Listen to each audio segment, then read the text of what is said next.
Bella a tutti raga, qui è Miro ed eccoci in questo nuovo video dopo praticamente un mese. Un mese che non uscivano praticamente video, live, nulla di nulla. Purtroppo non sono stato benissimo, non per colpa del coronavirus, tranquilli. Oppure se ci speravate, mi dispiace, però non è stato per causa del coronavirus. Vabbè, comunque. La notizia di cui ormai penso staranno parlando tutti. La Serie A riparte. Sinceramente non ci credevo. Pensavo che il campionato fosse finito qui, però devo cercare di andare svelto perché non ho tanto tempo per registrare. E non ci credevo, però hanno deciso dopo un consiglio di continuare la Serie A, che ripartirà dal 20 giugno. Presumibilmente si giocherà in tempi veramente molto ristretti, penso una partita ogni 3-4 giorni per recuperare tutte quelle che mancano. Ripeto, secondo me non era da continuare, però questo è un mio giudizio assolutamente. Per carità, non mi fa schifo rivedere il Cagliari, in quelle condizioni un po' sì, per come si dovrà giocare.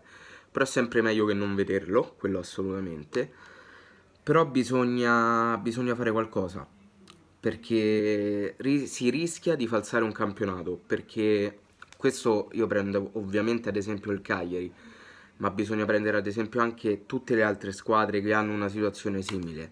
Noi il 30 giugno ci scade il contratto di Nainggolan, che era in prestito secco, quindi bisogna che, non so se la FIGC o qualsiasi organo italiano possa fare qualcosa, però bisognerebbe effettivamente avere, non so, una deroga del contratto. Comunque le società si sbrighino a mettersi d'accordo entro il 20 giugno per cercare di non falsare un campionato che di per sé è già stato falsato, perché al termine della che era 25esima, 26esima giornata magari alcune squadre non hanno più gli infortunati che avevano prima, quindi cambiano veramente un sacco di cose e di per sé, volente o nolente, il campionato è stato falsato. Ovviamente per forza di cose è stato falsato, però bisogna cercare di non appesantire ancora di più questa cosa.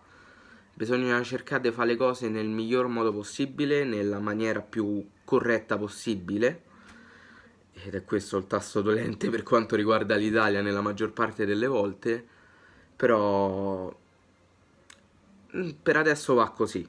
Secondo me bisogna ragionare meglio su questo punto, però ripeto, non so quanto l'Italia anche a livello istituzionale possa fare qualcosa su una questione del genere. Credo che qui ci tocca mettere mano a FIFA, perché se no non se ne esce. O le società. O le società.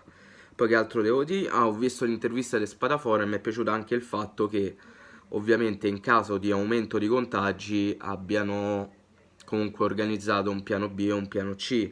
Il piano B è i playoff e i playout, mentre il piano C è la cristallizzazione della classifica al momento in cui viene nuovamente sospeso il campionato, e poi da lì si traggono le varie cose.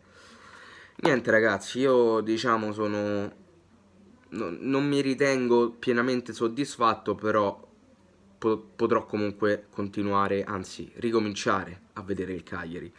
Invece sono molto curioso di sapere come la pensate voi, come l'avete vissuta, e quindi fatemelo sapere qua sotto nei commenti. E niente ragazzi, detto questo, noi ci becchiamo in un prossimo video. Bella!